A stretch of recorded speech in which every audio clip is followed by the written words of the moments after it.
Here we have it, guys. Here we have it. It's a big one here. It's a big one here. And just to be clear, I am here to be a mediator, but I'm also slightly biased as well. So Sean, the streets gave him the win against Machine. Machine obviously wants a rematch, and we may have a rematch where it's a lot more loose because again, Machine said he wanted it just to be a head-v-head rather than in the whole format. So we may have a rematch where Machine can maybe try and gain more thing, but the streets gave that win overwhelmingly to Sean. So I remember, guys, look, I am putting these things out on Twitter. You can email me, get at me, thehufflepot@gmail.com. If there's someone you want to defend and so forth, put it out there. I'm thinking of putting myself in the ring, trying to pretty much pimp out Salah and defend Mane, pimp out your boy Messi and defend Maradona. But your boy TBF came into the ring and he said he feels he can pretty much defend your boy Mourinho, the GOAT, my main man. And Sean, he is the man with the facts, with the research and so forth. So he thinks that he can get TBF out of there. So we've got, I believe, 7 pieces of criteria that each of them were given prior to this. So they were given the criteria. They've had a days to research, days to go through. And that's how we're going to do it. I will take some comments from the live chat and so forth. Obviously, super chats will get priority and so forth. If there's any interesting comments, I'll put it in there. So before we go, let's just hit the super chat first. So from Armchair Critic, he says, have Messi on him, Sean. Well, CBF. Relax. Don't use this. Basically, TBF, but TBF, bring it on. It'll be fine. If you dare embarrass yourself, if you embarrass me on this, Listen, to be fair, TBF, Machine was attacking me for months, so I won't be going too crazy. Okay, so look, man. Actually, you know what? Since Sean, you won your last previous match. Do you want to go first, or do you want TBF to go first for the first criteria? He can go first. I think it doesn't really matter, but we'll let him go first because this is. I don't mind. Okay. So TBF go first. So the first criteria is tactics. So which manager is tactically the better manager? Which manager do you feel his tactics and his strategies is superior to the other? So we will go first to TBF in defense of Mourinho. Okay, so like how I see it, before I start off, let me just say that, this question is such that, when you actually think about it, a Pep fan would say it's Pep, a Mourinho fan would say it's Mourinho. However, because I'm on this side, I don't look to, convince Sean of anything that, that Mourinho is a better tactician. But why I do feel that Mourinho's, is a much more compact is because Mourinho believes in one thing, that, simplicity is the genius in simplicity is what it is. So how I see it is like Mourinho has he more than the the flashy game that you see on the field, which is like most of the case for Guardiola. Mourinho is the kind of guy who actually gets you game ready here in the mind. So I think that such a mentality has helped his teams quite a lot in the past, and we've seen that especially with the successes at Inter, Porto, Chelsea, and Real Madrid. I think he's been really impressive at that, and and I also love his whole tactical periodization kind of stuff, because his whole philosophy as such is only based on what should be done with respect to the context of the game. He doesn't really believe in something a Guardiola would believe, is what I'm saying. I'm not since this subject here is about my opponent here is about the Guardiola stuff, I'm just highlighting that aspect. But what I would say is for Mourinho, he's all about getting you game ready here in the mind, and he helps you get past that psychological barrier. Even back in in Chelsea days or the Inter, if you go back to the Porto days, he had like 14 players who are like above the age of like 32 or something, and when it like came to that, they were not exactly at their peak, but again, someone like Mourinho could put the icing on the cake there. So it's not like they were past their peak or they were done or anything, but again, they needed someone like Mourinho to step into the way. Because so TBF say that your boy who can do more with less. Come again. So you're saying that your boy Uncle Mo can do more with less. So with people who are basically, because you use the example of Inter Milan, so guys who may be over the hill past. Okay, let me just put it this way. Yeah, let me just put it this way. So as I've seen Mourinho's success over the years, I feel like Mourinho takes up teams that are probably at the letter A, and he helps them succeed, and he takes them to the letter S or T. From there, some other manager takes over, and from there, he again, paves the way for them again. So this is the same thing for what I thought for Chelsea, or because until 2005. So basically, TBF round us because we need to get to Sean. So just round us like your final point. Yeah. So let me just sum this up with one point when it comes to the tactics and stuff. I think because of how Mourinho thinks about the game in general, and he doesn't, talk about, a philosophy in general, because his philosophy is always changing, in my opinion, when he goes from team to team. So what I do feel is that I really admire that about Mourinho, but I think a Pep fan would say Pep for whatever reasons they have with them. I mean, let's just pass to Sean. This is what I feel, though. Okay. So Sean, your go. Hit it. Okay, so I agree that they have completely different philosophies and tactics in terms of how they want to put different players. Obviously, you can say Mourinho is relatively pragmatic, and he likes to counter a lot, depending on players that are, like you said, over the hill. He's also had young players as well at Real Madrid, and he would still play a very counter-attacking, progressive style of play. But here's why I think Pep is.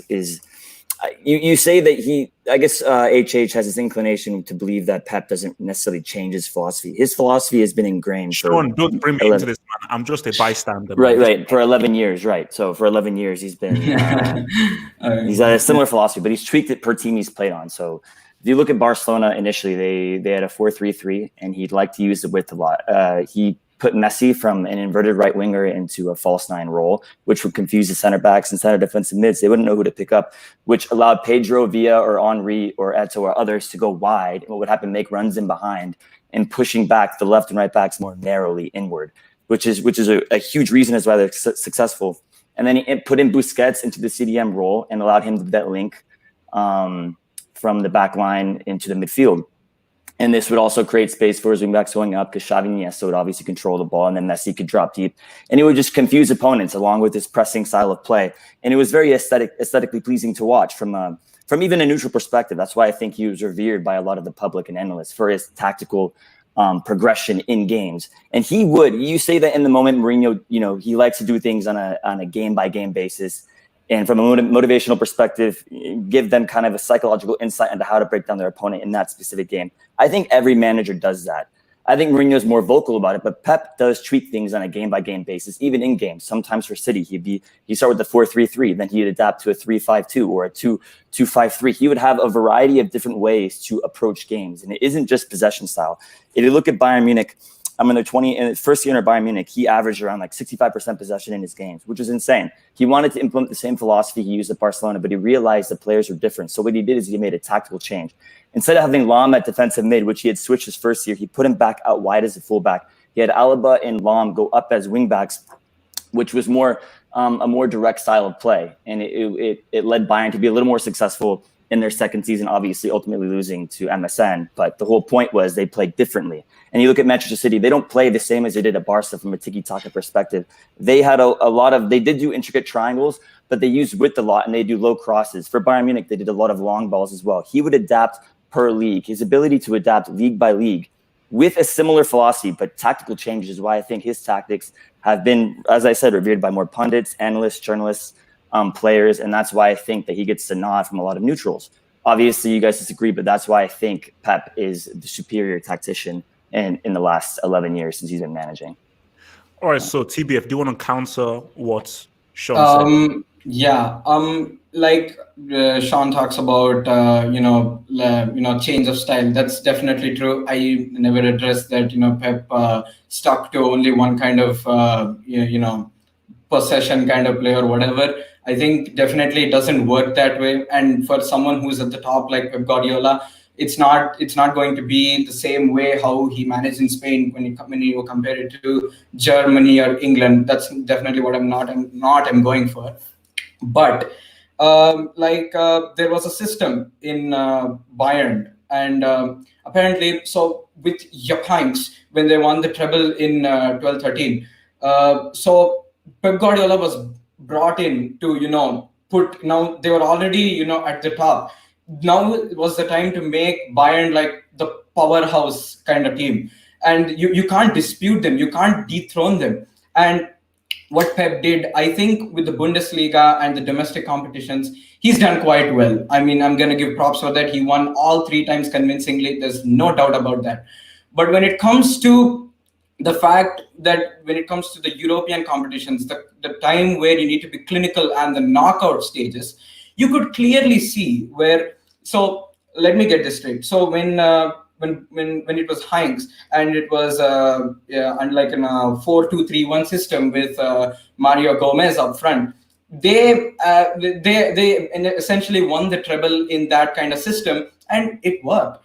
It doesn't have to be Pep Guardiola's way of approaching a game, but it worked. And he could have changed the style accordingly as well. But what Guardiola did was, what he did was like, so he brought Lam into, started adapting Lam into a somewhat a defensive midfield position. If you can see from 13-14 season, he started to make him not the pivot, but definitely the guy at the back, like, in a 4-1-4-1 system.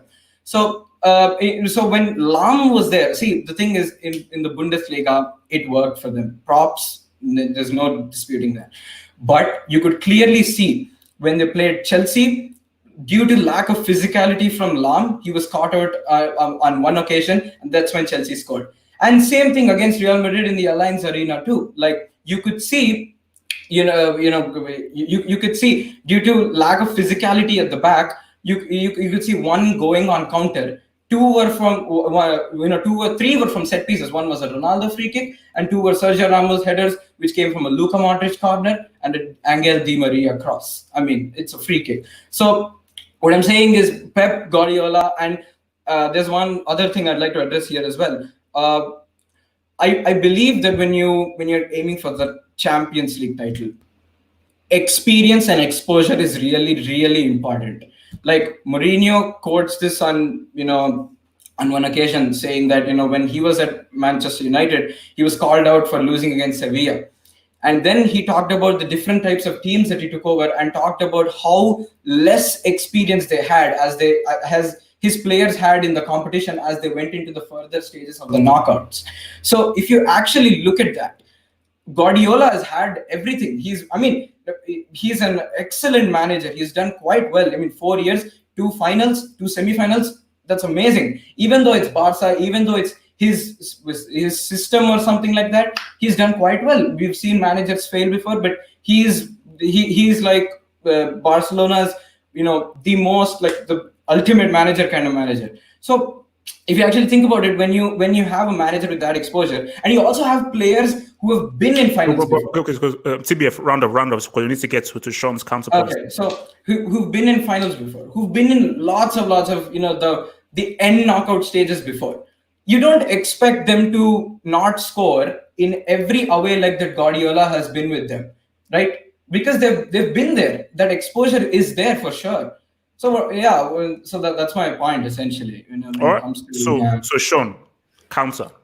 I understand what you mean by he's inherited great players and he's had great teams. But that's because of his rise up. In 2007, he picked up Barcelona B and he promoted them. He had like a 75 win percentage for Barcelona B, which was unprecedented for that team. And there's a reason as to why he got picked up by Barcelona. And it's not like he went to a Barcelona team that were firing on all cylinders, right? This team he picked up came in 3rd place the year prior under Rijkaard. There's a particular reason as to why they sacked Rijkaard. What Pep did, as I said, he moved Busquets to a center defensive mid role, similar to how what Guardiola played in his days. He signed Alves and he got PK back. He put Messi into a false nine role and it allowed more width. And I understand what you mean by he's had players that have been at that high level. But Barcelona, even with those players, he got rid of Ronaldinho, he got rid of Deco, he got rid of players that didn't suit his philosophy, but he was still able to win 6 titles in his first year. Yes, 2010 he lost to Inter, but I think he was a little unfortunate because they did generate a lot of chances. They just weren't clinical. And Mourinho did have a defensive masterclass as well, so you have to give him credit. So he went to 2 semifinals and 4 finals with Barcelona. He went to Bayern Munich. And yeah, I know, obviously he wanted to implement a different philosophy and system with kind of similar to Barca, but he wanted to put Lam at a defensive mid. And yeah, it was shaky against Chelsea and against Real Madrid, which is why he changed it. Which is why I thought he did better this second year with Bayern Munich. He had to adapt, which is why I think that his tactics were able to change. But Mourinho hasn't won an away leg since 2013. So if we're going to slight Pep for his shortcomings in Europe, we have to slight Mourinho as well, because both have had 2 UCLs in the entirety of their career, two. And both have had a lot of amazing players they've had. Obviously, Mourinho won with Porto, but they weren't scrubs. Obviously, they're not to the level of the great teams they play with now. But Mourinho had Real Madrid. He didn't win Champions League with Real Madrid, and he lost, I believe, in 2 semifinals, one to Pep himself, and he only won 1 league and 1 Copa del Rey in his time there. So there's shortcomings on both sides. So we can't just highlight Pep's shortcomings in Europe when I think it's easily compensated by the fact that he's had so much incredible domestic success. And again, with the Bayern Munich treble, how can you pick up a treble-winning team and motivate that same team in 1 year with your own philosophy? It's incredibly hard. And the thing is, he got to a semifinal and he lost to peak BBC. It happens. He had a tactical disaster class. It happens. But Mourinho has his own tactical disaster classes. There's a reason why he only has 2 UCLs in 18 years too. There's a reason why he's gotten sacked on 3 separate occasions. It's not, you have to look at the totality of their entire careers. You can't just highlight the shortcomings of one to, I guess, bolster somebody else's career. That's kind of my counter to Pep's shortcomings in the UCL, is that Mourinho has had equally bad shortcomings. And on top of that, has had a lot of fallouts and has gotten sacked in the process. But obviously both are great, but that's just my counter to the whole Pep. Okay, so now questions for both of you. Because Sean, I've got a damn question for you. But first of all, let me come to TBF. So TBF, again, I've been monitoring the chat and so forth and everything, but just specifically with this whole thing, there is a notion that Mourinho's tactics are outdated and he is not able to update his tactics for the modern times and make them effective. So people are saying, well, what worked back in 2010 for Inter or in 2005 for Chelsea and so forth, that same ideology simply doesn't work in the year 2018, 2019, 2020, and he's not able to come out of his quote-unquote archaic tactical thing. So what do you say to people saying, no, he's a tactical dinosaur? Yeah, with that point, I'm not going to be stupid when I say this, but I think Mourinho has definitely declined over the years. Okay, let's just be clear with that. And there's a reason why. So when you actually think about it, back in the day when Mourinho was like up there, when he was undisputed, he had no match. That there was a time when he used to talk about how he used to deal with his players psychologically, one-on-one. There's a very interesting story with Louis van Gaal, which he had, because obviously he was his mentor. So whenever Louis van Gaal's players suffered a very bad performance, or also to in order to motivate them, he used to write for like very, very long emails in order to communicate with his players and get that in their mind, saying that, see, this is how we should do. And Mourinho in that aspect is now like a very attention to detail kind of coach. He pinpoints every minute detail there is. Like that's just how Mourinho is. So I think with this current generation of footballers, he has definitely fallen to a certain extent. I'm not going to deny that, because, and also there's a reason for it, and I'll back Mourinho and also counter Mourinho on that as well. I think his inability to adapt to this kind of modern football has been one of his a good failure it was for him. But I think when you're dealing with players like I don't know, Jesse Lingard or something. I mean, he had Jesse Lingard in his squad. And I mean, this was not something that happened to Mourinho, but once when Louis van Gaal was the manager and West Ham fans attacked the Manchester United bus, you were just having Jesse Lingard, filming the whole scene on his phone camera. I mean, what I'm saying is, when Mourinho started off, when he was at his prime, players used to be more direct with the manager. I'm not saying players are more lazy right now. It's just not the same frequency when Mourinho communicates with them. I think that's where the whole falling off comes out. But when we talk about who the better modern manager is, I think Mourinho is also a very good modern football manager, because he's like one of those guys, you give him the targets. Yeah, I mean, he got sacked twice, and also when you give him the targets, he comes there, wins you some trophies, and he leaves. I mean, whether it's not graciously or not, that's a different issue. But in his first 2 seasons, he always makes sure that he achieves some trophies and just leaves. I mean, that's how modern football is. How many times do you see a manager staying more than 4 years? That's just impossible these days. The targets are too high. I mean, obviously, if you go to a mid-table team or whatever, then it's probably possible. But for someone like Mourinho, so for someone of his caliber who's been there already, I in that aspect of modern football, he's done quite decent, I feel. So yeah, there are 2 aspects to this anyway. Okay, so let me come to Sean now. So Sean, looking at tactics, and I think TBF touched upon this. So he had a treble-winning Bayern Munich team. He had a Man City team with all of the money in the world. How was he unable to be able to create a tactical plan to, at the very least, take either one of these teams to a Champions League final, the league competition? Because again, you expect a Bayern Munich to clean up in the Bundesliga. You expect a Man City to clean up in the Premier League.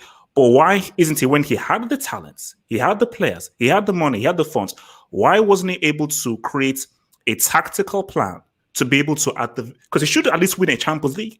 Why was he unable in 3 years at Bayern, now another 3 years at Man City, unable to tactically create a strategic plan over 2 legs to take either of these teams to at least one Champions League final? Well, that's a pretty strong question. Well, if you think about it, it goes. If you look at it this way, there's a lot of luck associated with winning the UCL. That there's a lot of luck needs to happen. He did have a disaster class against Bayern Munich against Real Madrid the first time, and you can also say that he was going up against peak BBC. In his tactical plan, he didn't quite adjust. But if you look at the second year, 2015, 2016, I believe it was 2014, 2015, I believe, against Barcelona, Bayern Munich played very well in the first leg. If it wasn't for Messi, 2 moments from Messi, because Bayern created chances. If it wasn't 2 crazy moments from Messi, the tie could have been completely different. And Marc-Andre ter Stegen played brilliantly. So you can only do as a manager is help your team create chances and limit the team from creating chances themselves. Messi created 2 plays out of nothing. So that happens. That happens, okay? And then in the second leg, they actually beat Barcelona. Unfortunately, they got caught on the counter because they had to be more offensive. The 2016-2017 against Atletico Madrid, I thought they had a decent tactical plan. Obviously, there was one mistake that led, I believe, it was also a penalty miss as well. And I think they should have won that game. It was a little unfortunate, but they lost. And I'm not your question is strong in that, yes, Pep has his shortcomings. And yes, it happened in Europe. And yes, for Manchester City, he's had his issues too. But I think against Tottenham, he was a little unlucky. They had a rule change. They should have gone through versus Tottenham. I think they completely outplayed them over the 2 legs, and I think they should have gone through. But unfortunately, the Llorente, it was a handball, but it wasn't given for the goal and the final goal. And it was 2 mistakes from Laporte, their best defender. So 2 individual errors cost them.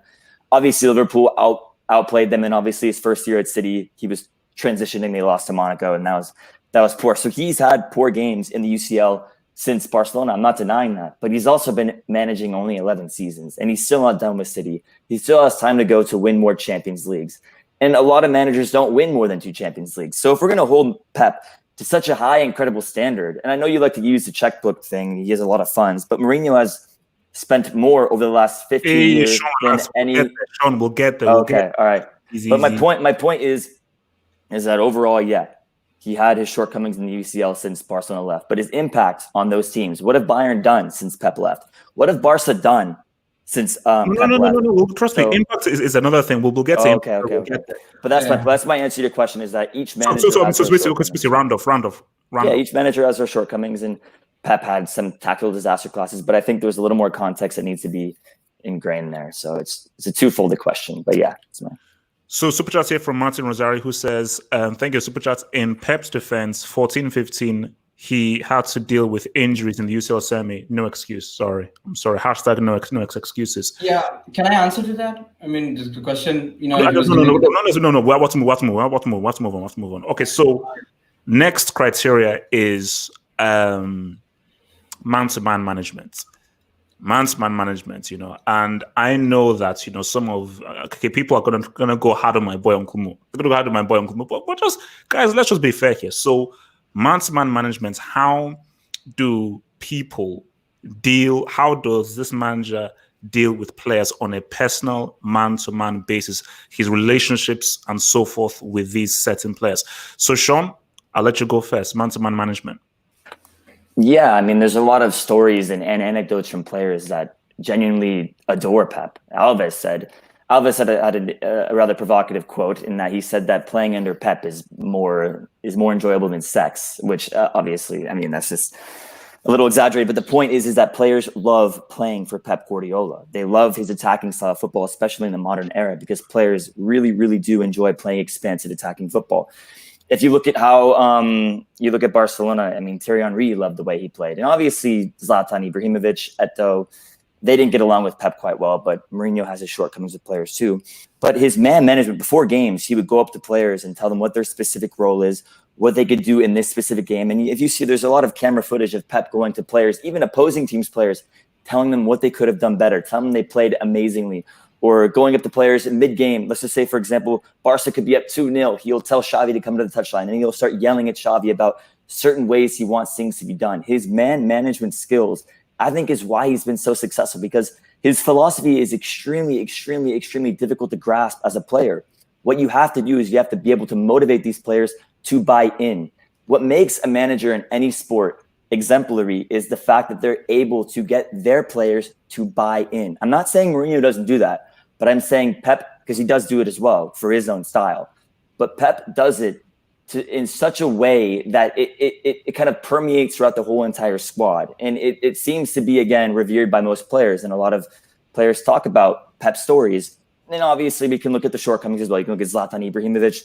He had fallouts with Pep, obviously, because I think his particular style wasn't in unison with what Pep wanted. And you look at Eto'o, obviously, they had their issues afterwards, because I think Pep wanted to move on. But for the most part, every player that he's managed under City, Bayern, I think Boateng talked about how he was really upset when Pep left. Same with Muller. Kimmich loved him as well. He developed Kimmich as a great right back as well. Lahm, he said Lahm was the most intelligent player he's played with, and Lahm genuinely enjoyed working with Pep. So there's so many examples of Pep from a managerial perspective, man to man, motivating such players, getting the best out of these players, and getting them to buy into one of the most difficult philosophies in the history of the sport. Because believe it or not, winning the ball back within 5 seconds and being that technically sound is incredibly mentally taxing to do over a 60-game season. And Pep demands it game after game after game, and every single player buys in. He never in the media talks bad about his players. Mourinho has done so on multiple occasions, even recently for Tottenham. Mourinho has kind of a habit of being a little bit too provocative to the media and calling out his players. Pep is extremely gracious with his players. He blames himself when he loses. He gives credit to his opponents and the opposing players. I think his ability to manage these particular instances and the players he's with is why, the fundamental reason as to why he's so successful. And that's TBF, man-to-man managers for your boy Uncle Mo. So when you talk about man-to-man management, again, there's no winner here, to be honest. But I would say the pre-Madrid Mourinho had a lot brewing when it comes to the whole man-to-man management stuff, and I'll get to that as why I think about it like that. So in his whole Porto phase, so he obviously, what he did there was a madness.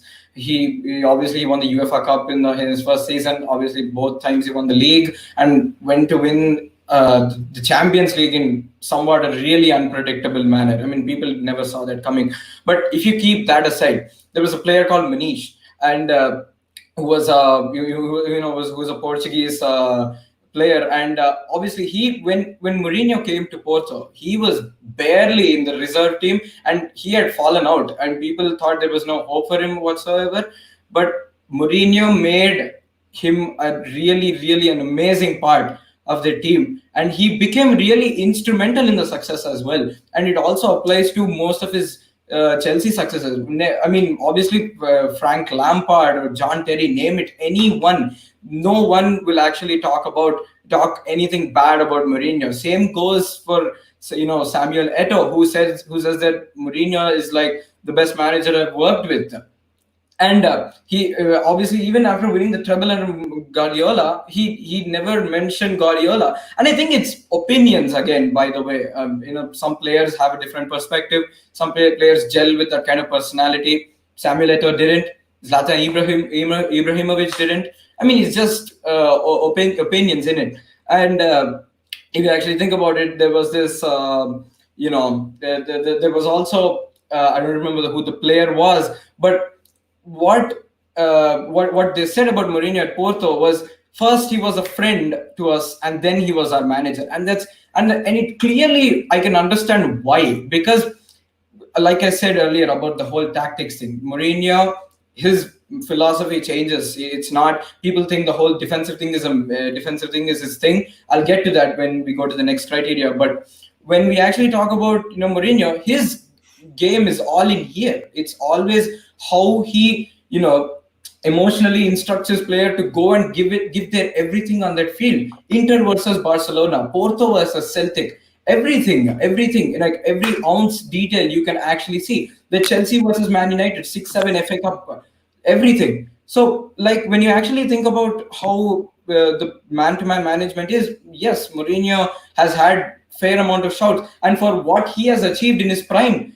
these seem actually really like understandable to why they gelled really well with Jose Mourinho. Yeah, we can all address the fact that his post-Madrid career, I mean during his Madrid career, he fell out with Iker Casillas, because what I personally think, if you take this away from a debate standpoint, I'm going to be true to myself and say that yes, he got the whole Manchester United, the job thing all over him. His head messed up. And when he heard that Sir Alex Ferguson was retiring that year and the job was going to David Moyes, there are stories that he once cried in the tunnel. I mean, there's like so many stories regarding that. So I think the whole thing of him breaking down to that kind of stuff has affected his post-Madrid career. And I think that also after the Madrid career, I think his ego has also got a bit better of him. But I'm not going to deny what his prime did, because his prime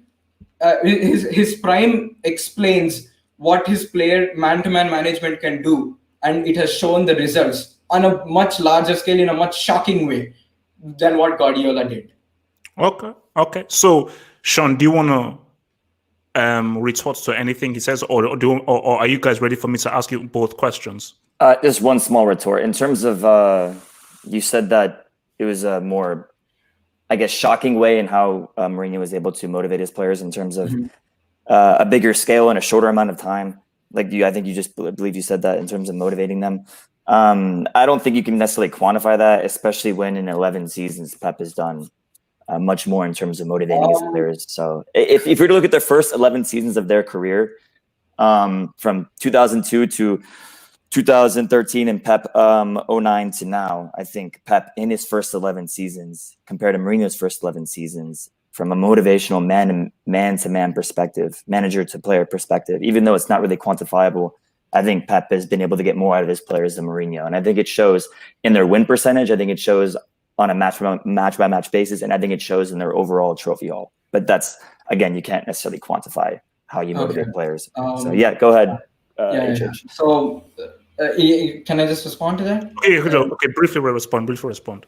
Okay, so when you talk about the first 11 years, Pep Guardiola having much better win percentage, 2002 to 2013, right, Mourinho. So let's just look at the clubs he's managed. He's managed Porto, he's managed Chelsea, he managed Inter, he managed Real Madrid. Okay, so if you take it step by step. And by the way, 2001 was actually No, I mean it's 2002. Even Lieria, even that. So if you actually think about it, these teams when he picked them up, when he picked them up pre 2013, Lieria was in 8th position when they picked him up, and guess what he finished with? He finished them with 5th position. He had no funding. He had again he had to make a team out of the whole thing already. And even the Porto team, when he picked them up, they weren't exactly champions. I mean, when he picked them, they were in 3rd position, and he made them champions like twice when he was there, and also the UEFA Cup once, the UEFA Champions League once, the Chelsea one, like 2004-5, his very first season. Like obviously you can say that Roman Abramovich, he gave him funds and everything, but 2003-4 when Roman Abramovich entered, and they finished what, 3rd or 4th, I suppose. So for Mourinho to give them 2 league wins with an incredible Arsenal team that won the invincible season just prior to that season speaks a lot about how he won that season with an 11-point gap. He had the players, yes, he made it work, but if you actually think about it, I don't think any Chelsea fan disregards Mourinho in that aspect in giving them the high club status they have right now. And even Inter, I mean, they were already up there. Their goal was to win the Champions League. He had aging.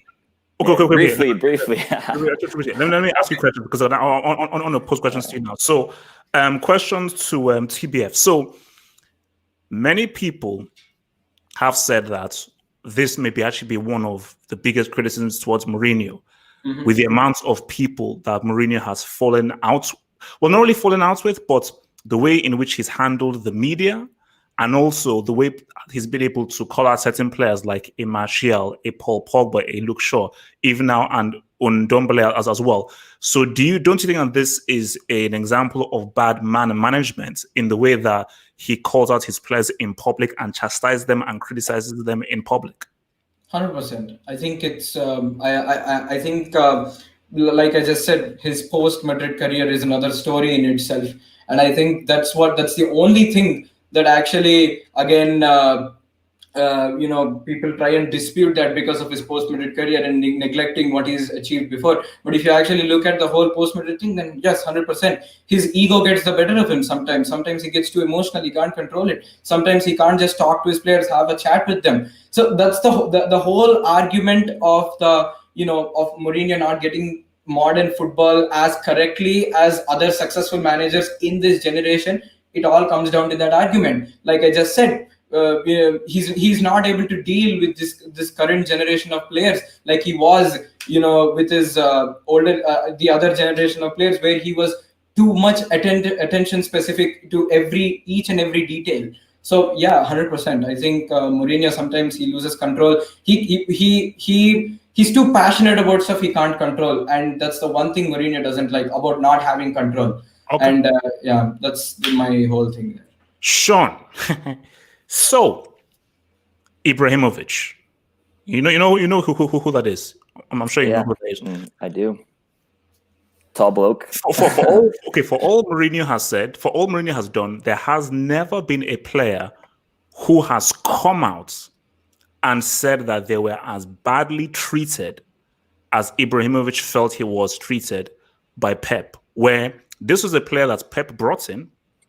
He left out in the cold.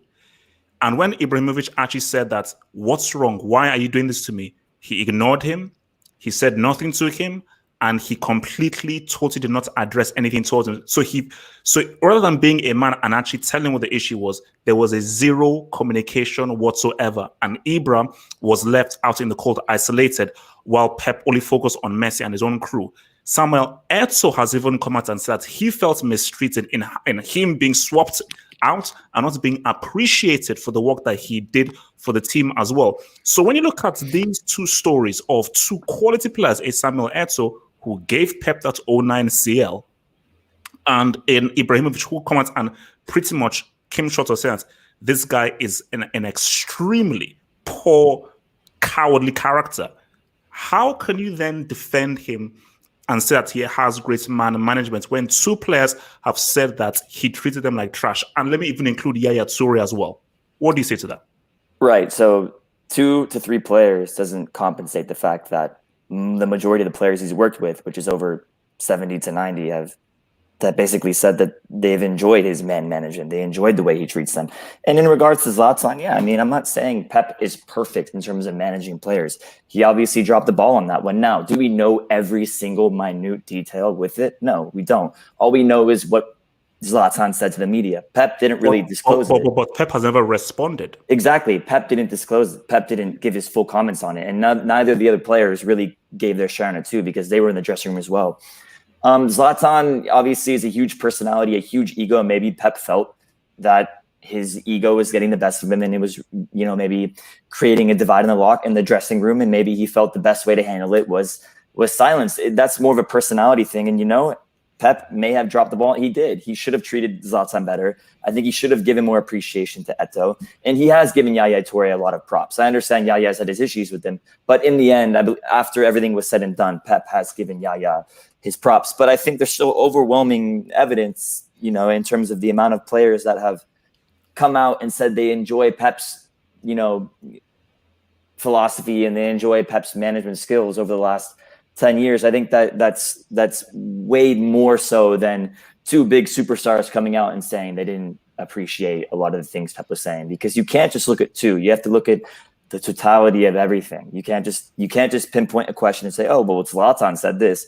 Oh, well, Eto'o said this. Well, what did Xavi say? What did Iniesta say? What did Busquets say? What did Lam say? What did Boateng say? What has De Bruyne said? What has Fernandinho said? What has Zinchenko said? What has Walker? What has every player that he's managed said in relation or compared to what Zlatan has said and what Eto'o has said? So that would be my question back to you. I mean, there's overwhelming evidence suggests that he's had more of a profound impact positively than negatively. And I think using 2 examples is kind of moving the goalposts a bit, but that's my response to that question. So you can't just use 2. You have to look at the totality of everything. But yeah, he dropped the ball on Zlatan and Eto'o. No, because my points for that specifically was that if we're comparing both of them and we're comparing the 2, yes, Mourinho has had his own issues with regards to insulting players out in public, but there has never really been a player who has come out and had as much of an issue with a Mourinho the way that Ibra had with Pep. So that's why I said that is a particular. No, I get that. Because there's never been a player that said, no, this guy literally treated me like it's valid. But the thing is, though, there's not a lot of players that are willing to come out and say that. Maybe there are players that feel that way about Mourinho, but don't have the clout or don't have the cameras on them to necessarily say that, or they don't have the kind of personality to be that extrovert and be that braggadocious and say that. So you can't just say no player has ever had somewhat of a disdain for Mourinho that he's played under, because there's a lot of expansive players, I'm sure, that want to play attacking football that have disagreed. And guess what? He's fallen out internally with Pogba a bit. Martial's had his issues. Pedro Leon, there's an example of Pedro Leon, Madrid player, center mid Madrid player when he was there. What Mourinho had told Pedro Leon specifically said, if the plane crashes and you're the only player allowed that's possible to play, you still won't play. Mourinho said that, and that information was leaked. Now, I'm not sure how valid it is, but the fact that it was still leaked information, it shows that Mourinho has his shortcomings too in terms of how he handles players. And I think just because there's 2 instances with Eto'o and Zlatan does not even come close to the amount of positive feedback Pep has gotten from players he's managed in relation to the amount of times Mourinho has called out his own players in the media. So okay, that's fair. Yeah, All that's right. fair. Just to keep this nice and concise, I'm going to give you guys a 2-minute timer for each of these things. So you're going to have about 2.5 minutes to say your stuff, so we keep things nice and concise and keep things moving. So the other criteria now is consistency. Oh Lord. Who has been more consistent? Who's been more consistent and everything like that? And look, guys. Look. Consistency is a very loose word, man. So let's just be very clear here. Consistency is a very loose word, and CBF just think about the teams Mourinho has managed compared to Pep. That's what I'm going to say. So, coming first to Sean here, consistency. How would you rate Pep's consistency in comparison to Mourinho? 2 minutes timer starts now. Yeah, he's far more consistent. I don't think you can use Pep's teams because he obviously earned those roles. But just looking at what he's won as a manager in the 11 seasons, he's won 29 trophies in 11 seasons. Mourinho's won 25 trophies in the same amount of seasons. Pep obviously has the higher win percentage, as I had said. and he's won just about everything you can possibly think to win of as a manager in that short amount of time. And he's garnered the most points in the history. Like, if you were to average out the amount of points he's won for Man City, it's about 2.46, which is more than Ferguson and Conte. It's the top three. So he's getting more points per game than any manager in the history of the Premier League since the time he was there. He won 100 points. He's won, you got it, Centurion with City. He's won the domestic treble with City.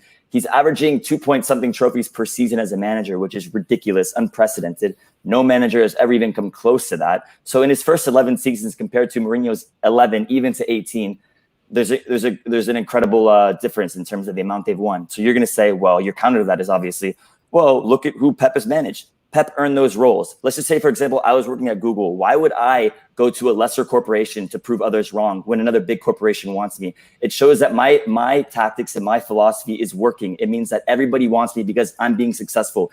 And consistency also takes into account the amount of times you've been sacked. He's been sacked 3 times in 18 years. Pep, 0 in 11 years. So there's and obviously Bayern were upset. The owner was upset Pep left, even despite losing 3 UCL semifinals in a row. It shows that his consistency is revered upon by everyone in the media, every analyst, journalist, player, and pundit that you can possibly think of. The only ones that detract from him are typically Madrid fans and or super diehard Mourinho fans, or United fans, any rival of Pep. But I think the neutral typically believes Pep has been the most consistent manager of this generation. Okay, so TBF, 2 minutes. Yeah. Well, this is I think the comparison here is somewhat like it's really hard to make, in the sense that, I mean, like Sean just said, look at the clubs that Pep's managed and look at the clubs that Mourinho's managed. So if you actually put it on paper and check check at what both have done in their careers, then yes, it might seem like, because Pep has an above 70% win percentage at every club he's been till now, which is just phenomenal. There's no doubt about that. But if you actually check, in terms of what Mourinho has done, I think he's been phenomenal relative to the other Chelsea managers, or relative to the other Real Madrid managers. I mean, if you just take Real Madrid, for example, I just want to highlight how much of a difference he's made. Like, in the sense that when he took over Real Madrid, Barcelona was the supreme. No one could ever dispute them. They couldn't be dethroned. And how amazing it is to just come there and dethrone Barcelona in 11-12, win 100 points, score 121 goals, and also dethrone the biggest team in the world at that point. So what I'm saying is this: if you actually put this on an overall scale, then yes, it might seem like Pep Guardiola is winning. Obviously, like Sean said, no one's ever given it to him on a silver plate. He had to work hard to get those positions. And when he talks about if I'm offered a job at Google, I'll take the Google one. Sometimes it doesn't come down to that, because the fact that clubs are not corporates here, and obviously managers and players, they always move to different clubs for a challenge. And so I think that when you compare Mourinho if you compare Mourinho to his successors, he's definitely had the biggest shout ever. But if you put him beside Guardiola, then yes, it might seem like Guardiola has been the better one. Okay, so let me just get this quick super chat in here, and then we're going to ask you guys 2 questions now. So Amchakri says, "Rest in peace, HH's agenda against Pep." I don't have an agenda, guys. I am completely and totally unbiased, objective here. So TBF, question for you here. So with regards to consistency, so why do you believe? Again, you talked about what your boy, the GOAT, did for Real Madrid and Chelsea, and an incredible thing of how he completely redefined those teams. So why don't you think that he was unable to bring that kind of consistency within the league and so forth into a Man United or a Tottenham of lesser players? I'm just gonna highlight the post 2013 here, which started off with this Chelsea. It was somewhat decent, but he lost too many games in his last season. There's no denying that. But again, if you actually think about it, he had a falling out. I'm not denying that at all. But also, Cesc Fabregas has come on record about 2 to 3 years ago. And when he was asked about, how the whole falling out was managed, with Mourinho because of how big he was. I mean, it's obviously, a big thing for Chelsea, at least for someone like Chelsea who worship Jose Mourinho. I think even they do to this date. But for someone like Chelsea to lose Jose Mourinho in that fashion, and Cesc Fabregas just responded saying that when we won the league, Mourinho gave us ample time to rest. He gave us the liberty to do what we wanted to do, and we just let him down. I mean, it also comes down to the fact that he wasn't good on a man-to-man basis with each player. I mean, you can just see the whole the 2-2 Chelsea Swansea game in the first game of the 15-16, where the whole Eva Carnero incident happened and everything. And also, if you take this to United, same thing. I think United is more of a failure than the other clubs in Jose Mourinho's career. He had excellent players, and it's a shame that he couldn't utilize them. But again, same thing. It comes down to the fact that modern football, he hasn't been able to clock it like people thought he would. And Tottenham, when we talk about Tottenham, he started off quite decent until his whole team started to get injured, and we saw Lucas Moura play in a centre mid position the other day. So that's just BS anyway. Okay, Sean. Since you think you're so smart, then let's talk consistency. I never said that, bro. No.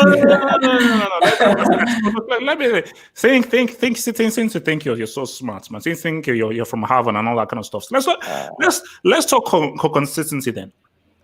Is Pep's consistency really down to Pep, or is it down to the extremely top tier players that he has always had the luxury of having that Mourinho hasn't had? Because Pep Guardiola, I'm not going to take away that he's a quality manager, but let's be real. Is that consistency really down to him, or is it down to him having a peak Lam, a peak Muller, a peak Lewandowski, a peak Aguero, a peak De Bruyne, a peak Sterling? So, because again, that consistency was nowhere to be seen in the later stages of the Champions League. So is this really Pep's managerial consistency, or is it the fact that he has always had players at the top tier level of their game? Speak on it. Combination of the two, HH. You can't just look at it from one side. Of course, you need the players, especially with his philosophy, you need the players that are going to be able to be technical in it. And when he doesn't have those particular players, he makes signings to get the ones that he wants, and he offloads the ones that he doesn't want, which is why he's super consistent. He takes great players that he's had, and he's offloaded them to get other players, not even such superstars, but players that fit into his system. And then they will actually overpay for them. I don't think John Stone's worth 50 million. I don't think a lot of the players he buys are worth what they are, to be honest. But he gets players that are technical enough to fit his system. I mean, you say peak Sterling. Was Sterling really at his peak? Pep completely improved his game and completely gave him a totally different tactical aspect to the game, which is why Sterling was so effective. He put him in a particular position to be successful. That is why he was more successful. KDB wasn't as great as he was prior. He was still amazing, but Pep brought him to that next level. Pep is able to take players that are great and make them even better, which is why he's been able to sustain consistency. And when you say, well, he's had the luxury, when you say luxury, you're implying that he was just given. He wasn't given any of this. He earned these particular roles. Again, from when he started, he came up the ranks from Barcelona B. He was able to promote them, a team full of youngsters in a league, in the third division, in a league full of very established players in their mid-20s and 30s. These players were going against very young Barcelona players. Pep used his own philosophy and was able to promote them.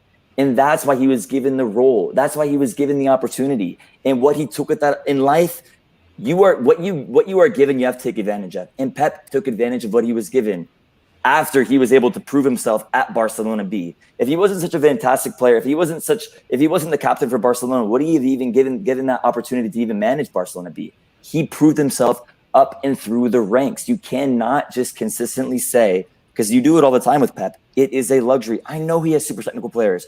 Obviously, every manager that manages top 5 level clubs in the entire world will have extremely technically gifted players. That is how it works. That's how it works in every profession. If you're going to be in a very elite club or team for any sport, you're going to have more than likely some of the best players in the world on your team. It's what you do with them. We do not know. We can only speculate how Pep would do with a mid-tier team.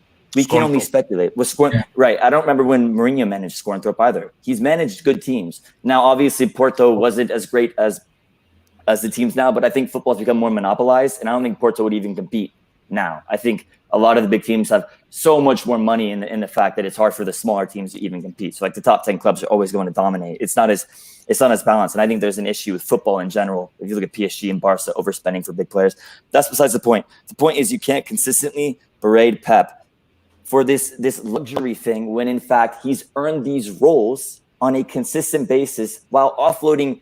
Ronaldinho, as you have said, is one of the most skillful players, barring JJ Okocha, in your particular opinion. If he got rid of the most technical player out there, in your opinion, and substituted that with an Alves and a PK to fit his system in that particular year, how is that an improvement? He got rid of Deco and Ronaldinho. How can you say that he's had the luxury when he's consistently making changes to make himself more sustainable over time? That's what I mean. That's why it's a twofold question. It's a combination of great players and the fact that players buy into it and the fact that he's made smart decisions. Because look at Mourinho. When he was at Manchester United, he was given a very good budget by Woodward. It's a very big club. It is a big club. He didn't get the players he wanted. Maybe that's miscommunication between him and Woodward, but still, he didn't get the players he wanted, and he lost to a Valencia team in the knockout stages, which was one of his low points. So we'll see what he does with Tottenham, but I'm saying can't just use the luxury. It's not valid. I think it was Sevilla, not Valencia. Sorry, yes, Sevilla. All right, so Sevilla. Let's come to the other one in there. All right, impacts. Impacts. Which manager has had the greatest impact as a manager on the sport and on their teams? Okay, that's what I just want to know. Which manager has had the greatest impact on their teams and on their players as a manager? Forget about all of the quality that they had around them. What were they able to do for themselves as a manager? So I'll come first to TBF here. Which manager has had the greatest impact? So, in my opinion, So in my opinion, I feel like from a very technical standpoint, and to also brush up a very primitive system like the tiki-taka system or something like that, I think Pep Guardiola has taken that to another level. And in terms of what he's done to Spanish football, we couldn't thank him enough, to what he's contributed to Spanish football. I mean, he basically, rewashed and, put that on another level, in my opinion. But what Mourinho has done, I think he's created a positive impact wherever he is gone. Obviously, wherever he's gone, in the sense that his exits, I'm putting them aside, which I will be explaining why. So if you actually think about it, let's start with Chelsea. So when he was at Chelsea, Chelsea was almost there. Now what they wanted him to do is just win the league. Okay, what they wanted him to do is just win the league, and he went ham at it, and he won twice out of the 3 seasons he's been there. But I think a major shout that I'll give is for Real Madrid. I know he hasn't left Real Madrid on very positive terms. He's fallen out with Cristiano Ronaldo. He's fallen out with Sergio Ramos. He's fallen out with Iker Casillas, the club captain, the club icon. So that's a different story. But what I would say is that when he picked up Real Madrid hadn't gone to the Champions League semi-final. No, leave the semi-final. They hadn't gone past the round of 16 in 6 damn years. Since 2003 to 2009 or 2010, perhaps, they haven't gone past the round of 16. Not once has that happened where they've gone past the round of 16. So if you actually put it, then Mourinho comes in. Okay, in every season he's been at Real Madrid, he scores let's talk about the league. I mean, he's been there for 3 seasons. So in every league that he's played in, even the last league where he lost by 15 points, and people call him a defensive manager, right? That's a total BS line that people have always spoken about, because he scored over 100 goals in every season in the league. The Real Madrid currently struggles to score over 50 to 60 goals. The Real Madrid currently. So in that aspect alone, I think he has given them the massive confidence. Probably Real Madrid themselves don't know that Jose Mourinho has done that for him. Now think about it: semi-final thrice, and the next season he leaves. Of course, I mean he brought in Bale, he got rid of Ozil, he got rid of Kaká. But on the macro aspect, on the team aspect, if you actually think about it, they needed the exposure. Like, don't get me wrong, when he arrived at Real Madrid, he had 3 players that had actually played past the quarterfinal. It was Ronaldo from United, it was Xabi Alonso from Liverpool, it was Iker Casillas from Real Madrid. Not a single player on the other team has had European exposure until that point. So to help Real Madrid get so close to triumph, the 11-12 was so close. I mean, they lost due to a penalty shootout, but to get them so close, now what Real Madrid has to do is just put in an extra few steps, and there they were, 13, 14, 15, 16. I'm not saying round off now. Okay, so what I'm saying is Jose Mourinho, people don't see that, people don't think that he's had a direct impact or whatever, but this is definitely the impact that I'm talking about in terms of positive impact. Now, yes, we can do it. That's the kind of impact that he's created in every team that he's gone to. The pre-Madrid is what I'm talking about. All right, so before I continue, let me just hit the super chat real quick. So from Walker, thank you very much for your super chats. Says, no preference, but why do you guys think Mo hasn't been able to sustain success at the club for more than 2 to 3 years? So just very quickly, Walker, it's very simple. Mourinho is there to win now.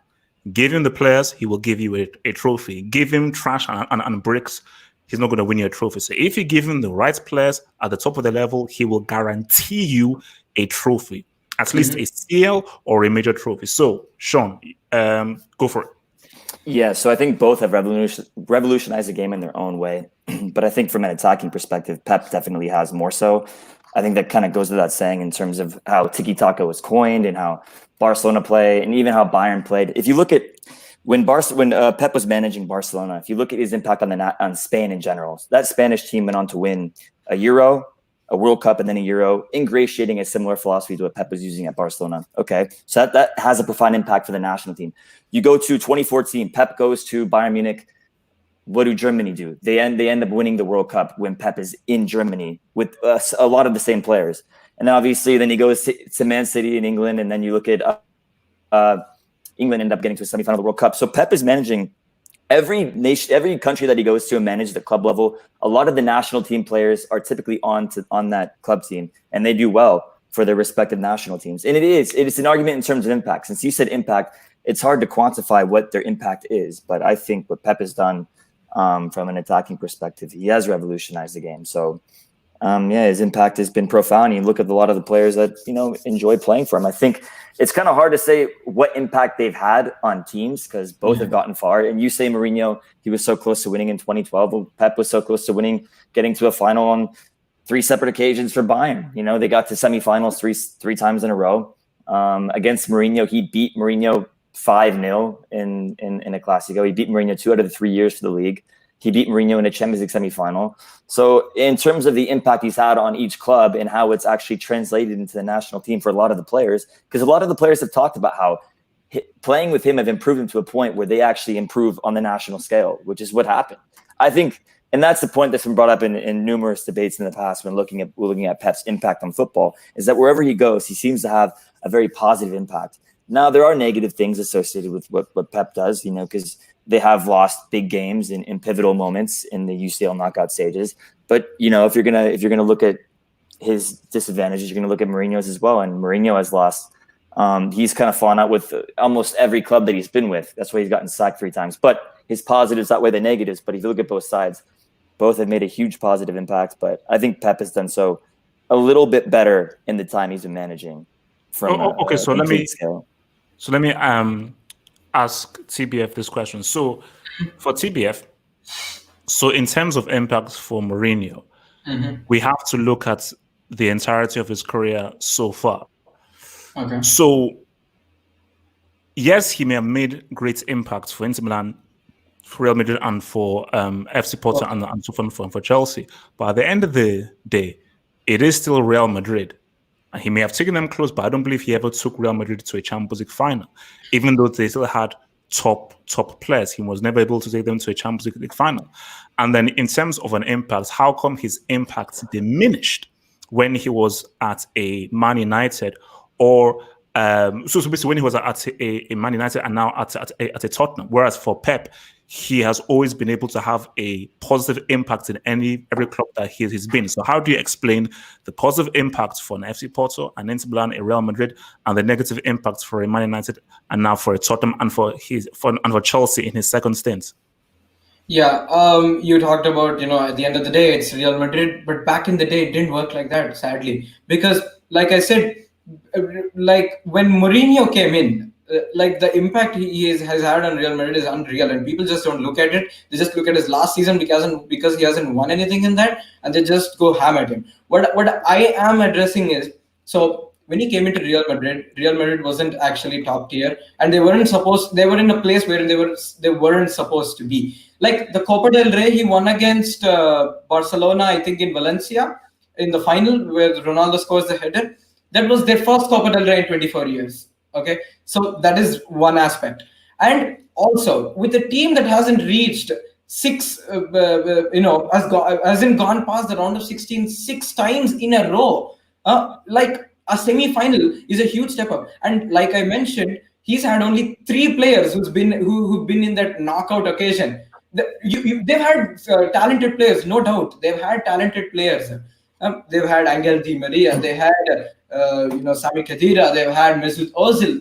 It's everything. Yeah, it was fine. But when Mourinho was at Man United, he uses something like this. He talks about a process that is involved in trying to achieve something. So at Man United, after his Sevilla defeat, he was asked about, why couldn't you take this side forward enough to, give them a proper challenge or whatever? Because Sevilla totally balled them over, and Man United were on the back foot the whole time. So when you actually think about it, Mourinho says, if you think about it, there is process. That is involved when you're trying to build a Champions League winning team. It doesn't happen overnight. It is an investment in the past, and when I come here, then I have to just give the icing on the cake, and that's how it works. I know he has done much better than that in the past before, but whatever he's saying is true as well. He can't start everything from scratch. I think that sometimes the situation is so built up that he can't build up everything from scratch. He can't build a joke of a Man United team to win the Champions League all of a sudden. I mean, it doesn't work that way. And Man City, they've had investments of the past. Like Pep Guardiola has made plenty of signings, but I think half of his team are players who played from before and who have finished consistently in the top 3 of the Premier League, and who have consistently had Champions League football. So if you're going to take a Man United team that is completely washed from their glory days and you put them in those kind of moments, it doesn't work that way. And yeah, can I counter? So just run the notion. Okay, Sean, you can counter briefly, and then I will ask a question. So. Yeah, no, I understand Mourinho has gotten into situations where he's had to completely revamp and restructure the team. Mm-hmm. But there's a reason why he has to do that. It's because he's fallen out with previous clubs, and bigger clubs don't want him as much. That's another factor you have to factor in. Now, I know there's a lot of managers that have to deal with mid-tier level clubs that have to do revamping and restructuring. And obviously, Mourinho has said it is a process. He's right. But I think there's also a reason as to why he has to deal with that. I don't think obviously he's done amazingly well. I'm not discrediting him, but I'm saying if that's like the foundation of the argument, there's also a point in that argument where, well, why is he managing those clubs if he's one of the greatest managers ever when he can manage a club that is doing well with a board that wants him now to win with the players they have? So I think you have to factor that in as well. But yeah, great points though, but that's my rebuttal. So Sean, now to you. Before Pep managed Barcelona, had they won a Champions League before? Yeah, a couple years prior they did win the Champions League. Okay, cool. Before Pep came to FC Porto, had they won the Champions League before? You mean Mourinho? Sorry. Before Mourinho came to FC Porto, I'm not necessarily sure if Porto had won it. I don't think so. Not the European Cup, the Champions League in its format. Because they changed it. No, they didn't. I think it was prior to the change in formatting. I believe they did win a European Cup. So before Mourinho came to Inter Milan, had Inter Milan ever won the Champions League before? No. So before before Pep came to Bayern Munich, had they won league titles and Champions Leagues before? Yes. Before Pep came to Man City, had they already won the league titles before?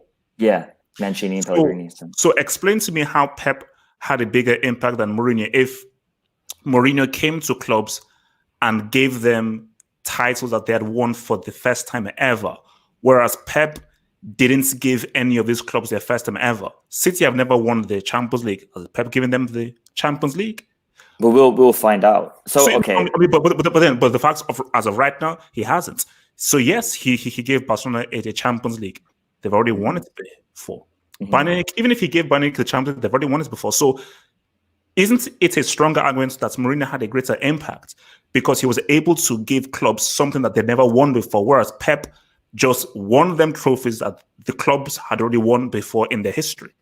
That's a good argument. You can say, well, yeah, with Mourinho, his ability to change teams quickly is impressive. But also, if you look at the follow, I think this is an argument for TBF when he said how Mourinho created the foundation, the stepping stone for Madrid to win the UCLs in later years. Is that necessarily the case? They use completely different tactics with Ancelotti. They use completely different tactics. You can't say maybe Benitez had somewhat of an impact as well. You can't just say Mourinho had an impact afterwards. You can say Mourinho had an impact during, but I think after he left Man United, Ole had United playing actually pretty well, and now they're actually coming back up into the fray because they got Fernandez, and eventually hopefully Pogba will be back, and so we'll see what they do. But it's not just prior. I know Pep has gotten. You say luxury, but I say earn the rules. I know Pep has had players with experience in the knockout competitions. I understand that Mourinho has taken teams that haven't, but Madrid are such a big club that they were obviously going to win another UCL eventually, and they happened to win 4 and 5 years with players that had played with Mourinho, except for the exception of Modric and Kroos. So obviously the core back line was there. But yeah, you can say that's a good question, HH. It's hard to counter that in terms of what Mourinho has done, because I think he is one of the top 5 managers ever. He is incredible, and that's why he's so successful. It's because his ability to change teams and restructure them quickly within a 3 to 4 year period. I think that's amazing. I'm not denying his impact. I'm saying I think Pep has had a bigger impact long term on these clubs, especially from the youth system and up. His ability to promote youth players, improve youth players, and create a structure within the organization with a different philosophy. I think that is why his impact is going to be seen greater as the years progress. That's kind of my idea with it. And then you can look at Barcelona, by the way. Since Pep left, Barca have won 1 UCL in 8 seasons with extremely talented players. And then Bayern Munich dropped off when he left and have gone through 2 managers since. So fired them as well. So you can say that teams that Pep has left have kind of struggled after his absence because he had such an impact in the moment. But he also created a great foundation for the youth players in every club he's been to. And look at La Masia since. Barca haven't since Pep left, an issue with La Masia is they're not bringing up a lot of the younger players. Pep's ability to do that when he was there was profound. So that's kind of my response. Okay, that's fine. All right, so next criteria is adaptability. So I'm going to come here to TBF to allow Sean's lungs to rest and regain some power. So TBF, your 2 minutes starts now. Adaptability. Why do you feel Mourinho is more adaptable to be able to come into different teams, different places, and be able to apply himself to different situations and different environments and still be a success? Go. Yeah, like I said before, Mourinho is one of the best managers in modern football, and also isn't. And for the reason why he is that you bring him to a club, he does the job, he gives you the trophies what you want. Keeping aside how it ends, we can keep that aside. But every time he's been in his first season at a certain club, he's always won a certain trophy. His adaptability has been phenomenal when it comes to that. I mean, if you talk about Liria wasn't actually a trophy winning team, so we're gonna just steer clear aside of that. He just brought them to 8th to 5th. But what I can say is when he went to Porto, he won the league as usual. He won the UEFA Cup, and with Chelsea, he won the Premier League, so prestigious for them since it was their first Premier League in 40 years, I believe. And then he went to Inter, and Inter obviously they won the league there as well. And it's not like Inter were in control the whole time before that. Obviously, their goal was to win the Champions League, but with Inter, he made it much more convincing. And with Real Madrid, his first season was a Copa del Rey. The next season, he went on to win the La Liga. And obviously, with even with Manchester United, to be honest, even with Manchester United, he's done quite well, I believe, because in his first season he won them the Community Shield, he won them the Europa League, he won them the League Cup as well. So I think with in terms of adaptability, I think Mourinho has edged it, because Guardiola, wherever Guardiola goes, the clubs to Guardiola's, because Guardiola is quite fortunate enough to have clubs that, top tier clubs to hire him. His obligation is, okay, he has to win the league. That's the thing. But again, when you talk about his teams, they're obliged to win the Champions League. Probably not City, but Bayern, they were always like talking about how he should have won the Champions League in his 3-year tenure, and he's managed City already for 3 seasons now, and he's already into his 4th season, but he hasn't gone past the quarterfinal even once with Manchester City after spending a lot of money. Yeah, that's it. I think it's Mourinho for the win here when it comes to the adaptability factor. Sean. Yeah, both have been very adaptable over the years. But if you look at how Barca went from Pep went from Barca B to Barca A, he was able to win 6 trophies, which is unprecedented in Barca's history in his first season. That shows adaptability to me. And then he goes to Bayern Munich. Obviously, you can say he lost the 3 semifinals in a row, and it shows, well, maybe he did try to adapt. They played a far more pragmatic, direct approach in his 2nd and 3rd season for Bayern Munich, and they also won the Bundesliga in record fashion as well domestically. So you can say domestically his adaptability has been great. Even in England, yeah, he has gotten teams that are obliged to win the league because they have players that have won the league. But he's not just winning these leagues; he's absolutely destroying these leagues, with the exception of last season because Klopp was amazing with Liverpool. But for the most part, he's adapting to the league, and he's not just winning them; he's completely outright embarrassing them, making it into a total joke, to the point where you even call it. Even this season, because Klopp has been amazing too, but the season before, you were making fun of the Premier League, HH, because you got the Elmere League for a variety of reasons, because Pep and Klopp have been so dominant. But Pep goes to every league he goes in from a domestic perspective. It's absolutely annihilated his competition and demoralized everyone. The only shortcoming is in the latter stages of the knockout competitions, because yes, he tends to overthink things in the moment. So you can say adaptability there has been an issue, but wherever he goes, he's winning trophies. He's the first manager to win a domestic treble in England. Ferguson managed in England. Many great managers have managed in England. Wenger has managed in England. Conte, Mourinho has managed in England. He's the first manager to ever win a domestic treble while competing on all 4 fronts. He could have gotten the UCL had that handball from Llorente hadn't been not overturned. But the point is, everywhere he goes, he seems to adapt. He's not just playing a 4-3-3. He goes to a 3-5-2. He's done 4-5-1s. He plays false 9s. He completely switches everything to the point where he's making a mockery of that particular league. And that's why I think he is slightly more adaptable, because I think over time, Mourinho has not adapted to modern tactics. And if you're going to praise Mourinho for going there and winning, you also have to talk about him. If you're going to talk about Pep's disappointments in UCL, we have to talk about Mourinho's disappointments in the modern era, because he hasn't won an away leg in the UCL in a lot of competitions since 2013. And he just got embarrassed by Leipzig, and he got embarrassed by Sevilla with a team that he should have won with. So you can say, yeah, he's adapted at certain points, but he's also failed to adapt at certain points as well. In my opinion, Pep has been more adaptable because he's been more consistent with the trophies he wins and how much he wins and by how much he wins. So okay. Yeah, that's why he's a little more adaptable to me. So TBF, why don't you feel Mourinho has been able to adapt himself to the modern game? And yeah, you may say, okay, because players have changed and so forth. So don't you think that is a detriment to Mourinho's adaptability, that he's unable to recognize that these are different players in a different generation and able to acquiesce himself and tweak his managerial style, evolve his managerial style to be able to get his message across to a Martial, to a Pogba, to a Lingard, and so forth? So doesn't that hinder his adaptability skills? Yeah, like when you talk about adaptability, there's like both aspects to both managers. Both managers have had their own positives and negatives. Like Sean just quoted saying that Mourinho hasn't won an away leg in since 2013 or 14. at Bayern, Pep Guardiola hasn't won a single. I mean, he hasn't had his team score a single away goal in all 3 seasons he's been there. And also, I mean, if keeping that aside in terms of adaptability, then yes, Mourinho has declined in that kind of sense. There's no denying that for sure. But I think in terms of whether it makes him a bit less of an adapting personality. Like I said, with the changing time and also with he's been unable to change his principles there.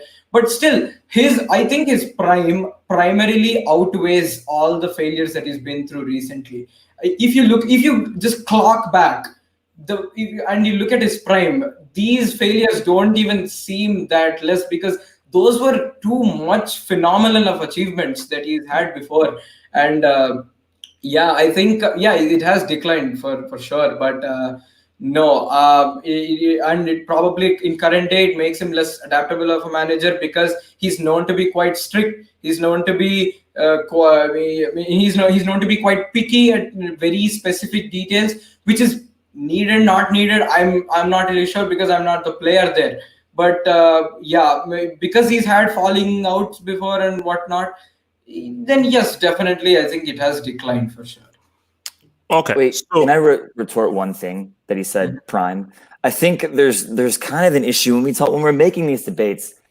You can't just pick at his prime and say it outweighs the negatives. Maybe to a certain degree, but if we're going to have a debate on these two, we have to use the totality of their entire careers. And I think just because his prime years were amazing, it doesn't take away from the fact that he has fallen off. Because if we're going to slight Pep for his fall-offs, we have to do the same for Mourinho. But that's my only retort to that. So, okay, that's fair. So to you, Sean, adaptability. How much adaptability did Pep really have to do going from Barcelona to Bayern Munich? Remember, Bayern Munich had already won a treble beforehand, and everybody was already at their peak.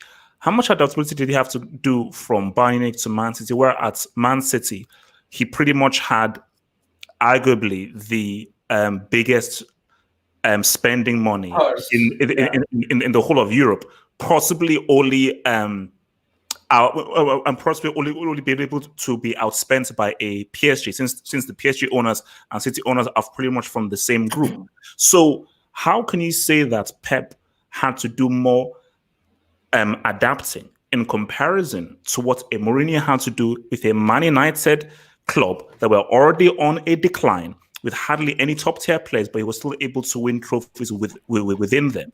So what is so where does the adaptability for Pep come through when he is taking guys who are at the very top of their level, at the very top of their elites, and where he's allowed to impose his very exact playing style and tactics because he's given the exact players with which for him to be able to implement his very specific strategy? What I appreciate about Pep is that even though he's been, according to you, given, or he's had the luxury of getting these teams, he still tries to implement his own way of playing. He could have easily just stuck to Heinkes's 4-2-3-1 formation and used similar tactics, but he wanted to implement his own strategy, his own. That's what makes him adaptable, is that he goes to a team with a lot of pressure. You're forgetting that the pressure aspect here is that they're saying that he's obligated to win a European trophy with these teams. That is a lot of external pressure, and he's trying to do it in his own way, adapting to the situation in which he feels is going to get the best out of his team with his own philosophy. So that's Sean, but again, the word adapt isn't I will enforce my philosophy onto that. The word adapt means I'm in a different environment, different situation, and I have to tweak, not totally change, but tweak and alternate. He did, though. My philosophy to try and be able to get the best out of the certain the certain parameters and environments and players that I have now, which is a different scenario and situation to my previous place. He did, though, because at Bayern Munich, he played more direct. They even actually, the second year at Bayern Munich, he had less possession than Dortmund. And the way they played, what they would do is they do a lot more long balls. They do a lot more crosses at Bayern than they would do at City and or at Barcelona. Obviously, City, the last year or so, they've been doing a lot of crosses with De Bruyne a lot in their fullbacks. But he's adapted to a point where everywhere he goes, he tries to use his own philosophy. And I know you say, well, you should adapt to the players you have. Well, he does. He tweaks things to the way he wants them to be done. If you're going to have a 4-3-3, especially his adaptability in game, there's a lot of games where, I mean, he's starting a match 4-3-3, and you'll see where there's two at the back, and he'll have like a 2-5-3 or something, or he'll completely change the formation in game depending on the opponent. So he's adapting on a game-by-game basis consistently. Yes, he's been given the players and he's been giving a big budget, but that is because these particular board members, these particular clubs entrust him. They believe in him to be successful with these players. They believe in him to make the right signings to be as successful as they possibly can. So that's where I think he's been adaptable.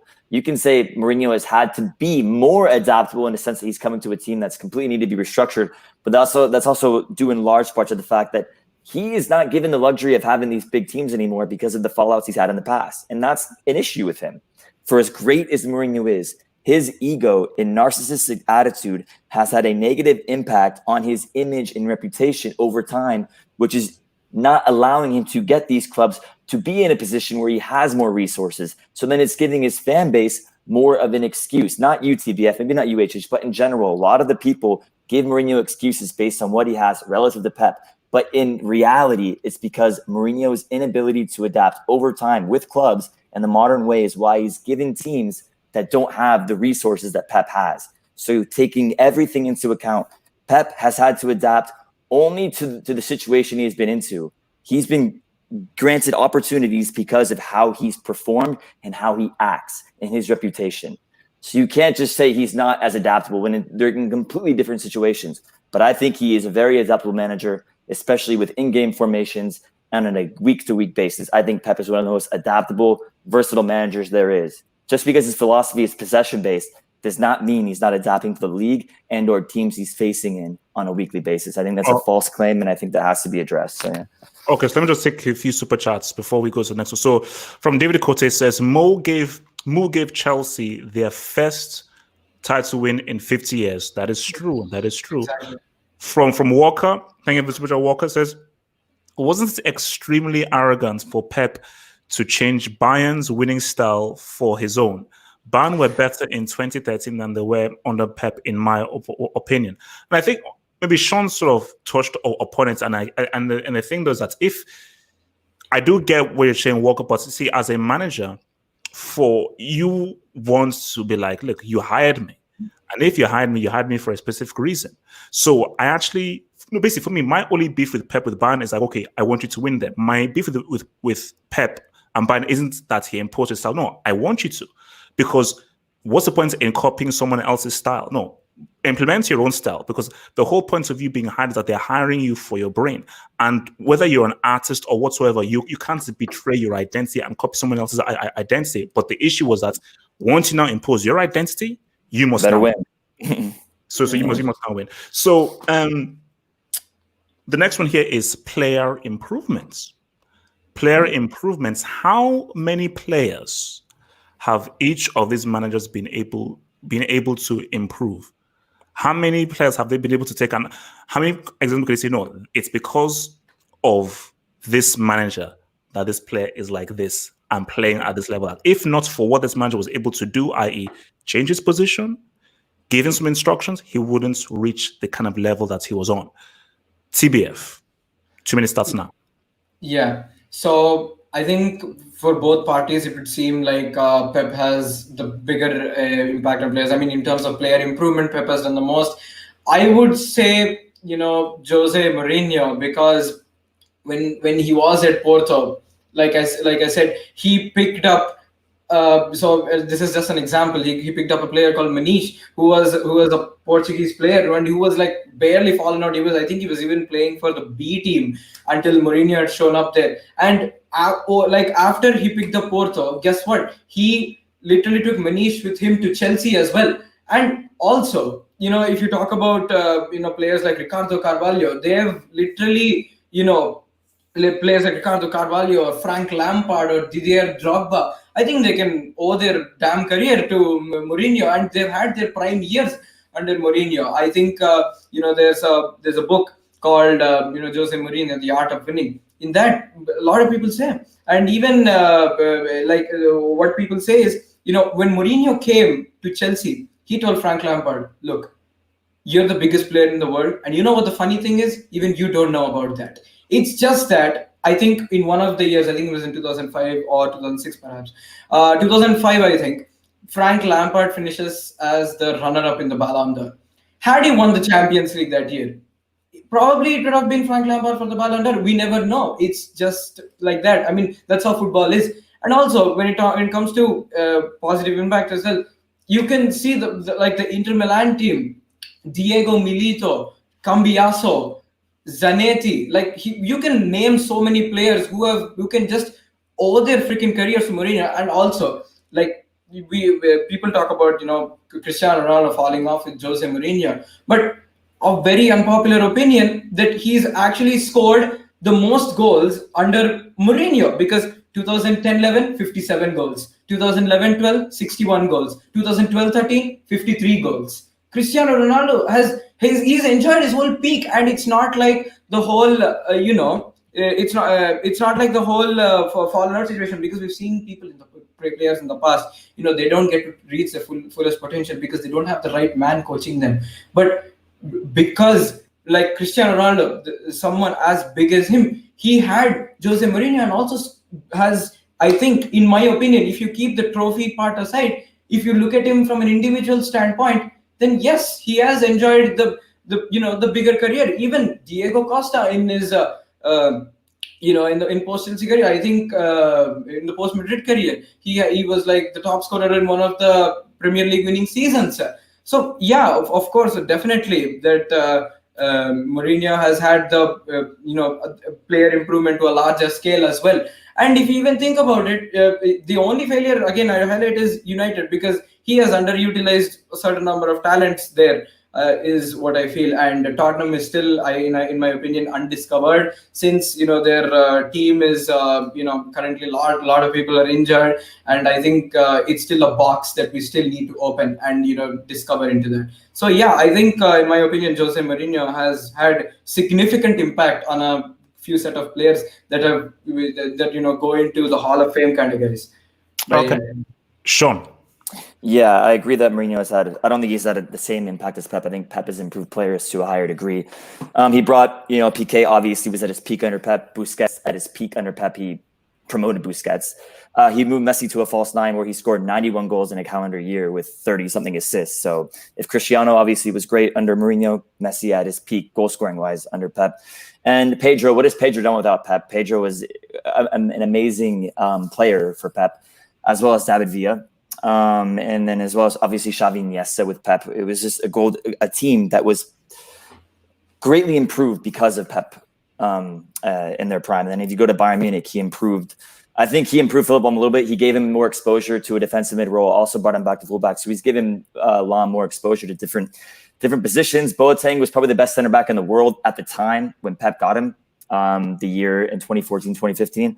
And then Alaba was greatly improved under Pep. Kimmich, Robin and Ribéry, I think were a little better the year prior, but he's still, I think Pep's ability to improve players. And if you look at City specifically, Leroy Sané, Bernardo Silva has improved greatly. Sterling, probably the biggest improvement we've seen over a player in the last 3 years, especially from a finishing perspective, goal scoring wise, greatly improved under Pep because of the tactical positioning he's putting himself into.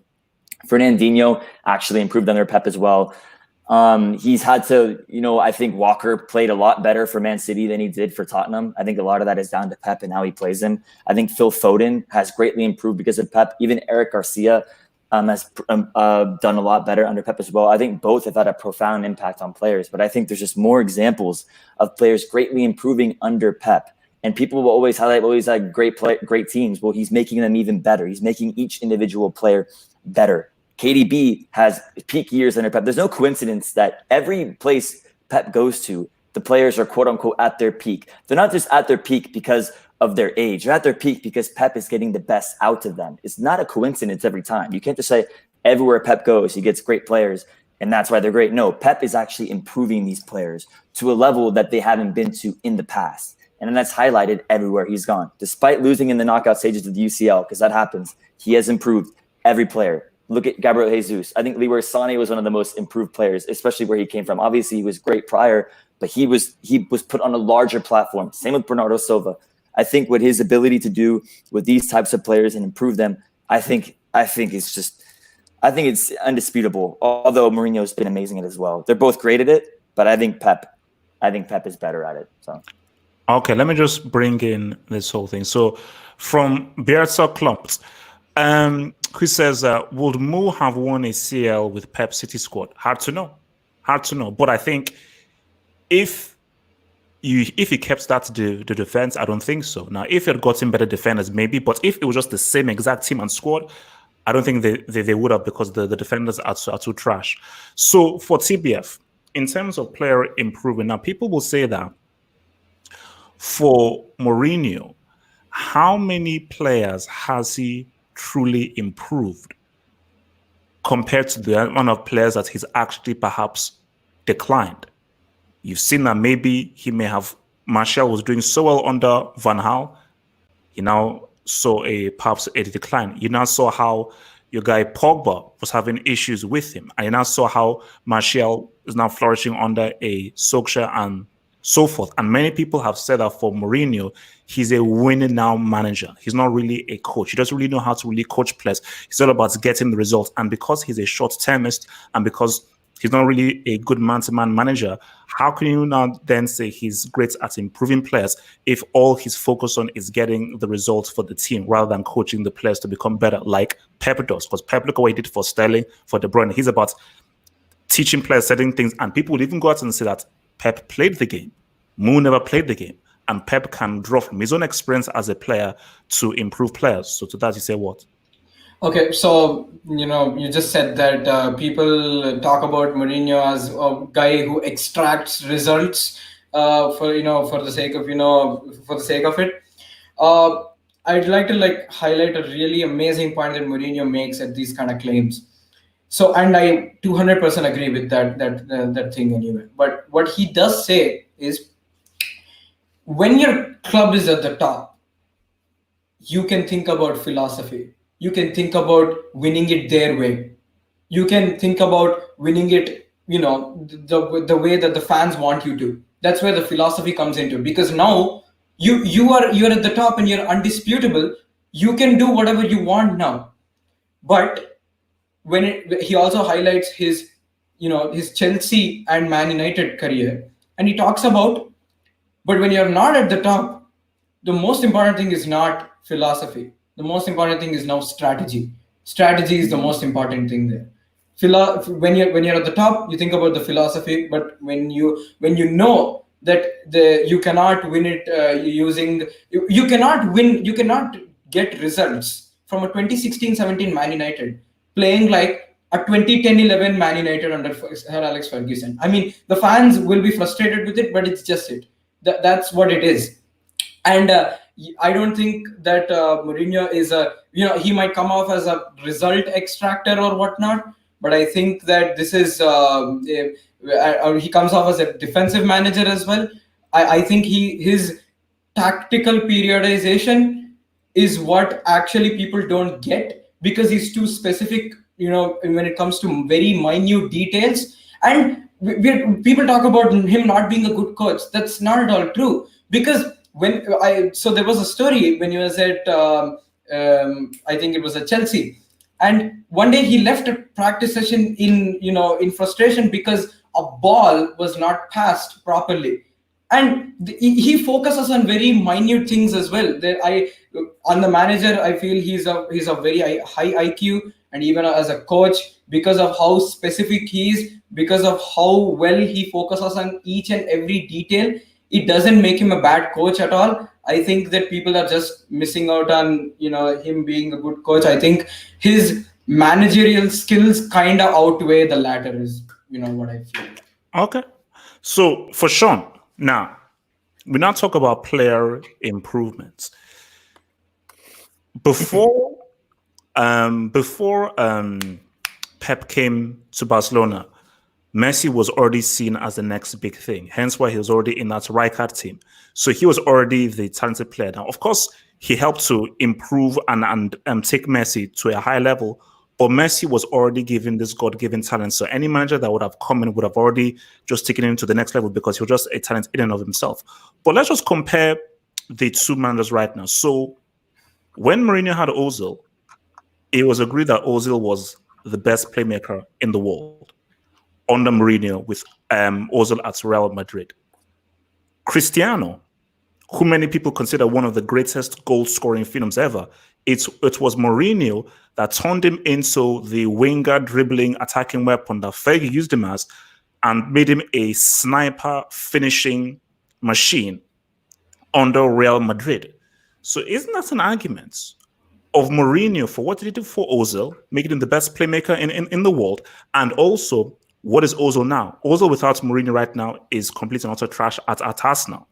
So this is not how Ozil without Mourinho, and we've now seen the lasting effect of what Mourinho has done for Cristiano, making him arguably one of the best goal scorers in history. So what has Pep done in terms of player improvement to the level of what Mourinho did with Ozil and for Cristiano? Well, I guess comparable players to Ozil and Cristiano would be, I guess, by position, not by position, but by just, their star status would be, I guess, KDB and, like you said, Messi.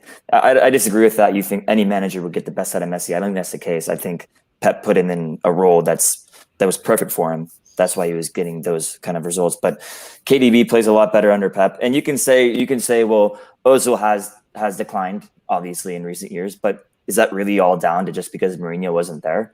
Or is that just by the fact that he went to Arsenal? And Arsenal is just a far lesser team than Real Madrid were, and the far less talented players he was playing with. So that's also a factor. You can't just say it's all down to Mourinho. There's too many things you have to look at. Like I was saying earlier, in terms of the amount of players they've improved, the most notable one is Sterling. Look at what Sterling was prior to Pep. He was still a very good player, but what Pep did is he turned him into a better goal scorer. He contributed far more offensively under Pep. Also with Sane, I think KDB was voted the best playmaker in the world. Was it the best playmaker in the world under Pep? I don't know, but I think he won Player of the Year for the EPL under Pep. I don't think he had done that before. So with Pep, or it was like top two with Salah. I forget who won that year. Was it Salah or KDB who won the 2017 PFA Player of the Year? I think it was KDB. But irregardless, so it's KDB. So irregardless, the point is that you can say equally, yeah, Cristiano had an amazing, I think it was around 69 goals that year, 69 or 61, I forget.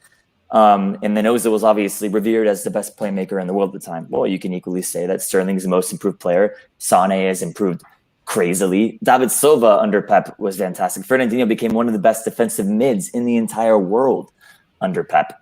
Walker was a top 5 right back in the world under Pep. Believe it or not, he was in the 2 seasons that he was in the 2 seasons they won the league. He was considered a top 5 right back in the world. Gabriel Jesus improved a lot under Pep as well, and I just think there's too many examples. And Busquets became the best defensive mid of the last 15 years, arguably 10 to 15 years, 10 years since Pep came and promoted him to begin with. And Alves is one of the best right backs, maybe a top 3 right back ever. And a lot of it is down to how Pep was able to implement him into his system and how Pep was able to get the best out of him. So you look at it from that standpoint. Yes, you can say Mourinho has improved a lot of players, but I think more so, Pep has improved more players and has had a longer lasting effect on such players. And the fact that you're going to use Ozil as one example, well, you can look at Boateng as an example who's declined as well since Pep left. So there's examples of players that have declined since the manager leaves. And it's not always just down to the fact of the manager leaving. It could be because they're maybe out of their prime. Maybe they lack motivation. Maybe there's less talented players around them. Maybe there's too many factors to say, oh, because this player left, this coach left, now that player has declined. Therefore, the reason why they declined is because that manager had left. No, there's too many factors involved to just say that. So that's my rebuttal to that question. All right. So final one here. And you know what? I'm going to try and open this one a little bit because, see, the criteria is budget. But I don't know how Sean can argue budget with Pep. So I'm going to expand this to budget. I can kind of argue it. Activity. What? I can kind of argue it a little bit. No. To make it fair, I'm going to make it budget and transfer activity. So you can make it a balance of how well does the manager work on a budget and how well is their transfer business, or how well have they done with regards to buying players and players who've been able to be effective for them. So for TBF, how would you rank Mourinho working under a budget, being successful under a budget, and his transfer activity, i.e. players who he's been able to buy that have been successful for him? 100%. I think with his whole Chelsea story is about him being able to handle budget really properly, because he had to like make a proper team here. When he arrived in 2004, he brought in players like Peter Cech, he brought in Ricardo Carvalho, he brought in Arjen Robben, and so many other, and Didier Drogba. Like the whole Premier League triumph that he has given to Chelsea is all about how amazing on the transfer market he was, and how amazingly, of course, we all know that, Roman Abramovich, he took over the club, gave him a bit of funds here and there. But again, at that point of time, to get players, so many players, I think around a total sum of world-class players. In fact, this is not even like Pep Guardiola buying Nolito or Gundogan, who haven't popped off as well as people thought they would. This is not even that. If you actually look at how Mourinho has operated his whole 2004-05 transfer market, yes, it comes down to the fact that he's brought so many players who are instrumental in Chelsea's success from there on, and even at Inter, he brought in. There was a time where he wanted Ricardo Carvalho to come to Inter, but sadly, it couldn't happen due to the fact that the board had some problems or whatnot. So what he did was he went in for a 31-year-old centre back, was incredibly fast, called Lucio. So Lucio was so instrumental in that play, because from what Mourinho has described about his team, he had over 14 players over the age of 30. So now you're going to have probably a bit sluggish on their feet when it comes to making runs or whatnot. And he needed someone like Lucio to make the runs back and and give them that time to recover or whatnot. And Lucio has been quite instrumental in that aspect as well. And even Real Madrid as well. He's got Sami Khedira, he's got Angel Di Maria, Ozil. I know they haven't been part of the Champions League club, but again, Angel Di Maria has, but not Ozil, not Khedira, whom Mourinho bought during his tenure at Real Madrid. But he bought Rafa Varane. Didn't buy, but exactly, he brought him into the squad or whatnot. So when we talk about players that managers who have operated well with the budget and everything, I think Mourinho kind of weighs out Guardiola. I think from merely the fact that I'm only highlighting his Guardiola's Man City career here, because Pep Guardiola has done quite well at Man City as well. Look, round of. Yeah. So he hasn't got the whole Champions League stuff and everything, but he's won 2 Premier League titles. But for the amount of money he spent on a certain players, in what right mind would someone get Danilo for 26 million? We didn't even value him that much. And look what he's doing now. I don't know what he's doing right now. Danilo was one mere example. And even like crazy amount of spending when it comes to certain players, especially at Man City. So based on the players he's bought to the amount of impact these players had, doesn't really add up, because again, the rest of the team, half of the team, if you think of it as Pep's investments, and the other half of the team are investments of the past, how much has Pep's signings on an overall basis has been instrumental to Man City? Because for Barcelona, I give him the full props, because even though he's been active on the transfer market, like Sean said, he was extremely influential in getting the La Masia players to the main team. So I think I think Mourinho has done quite well. Okay.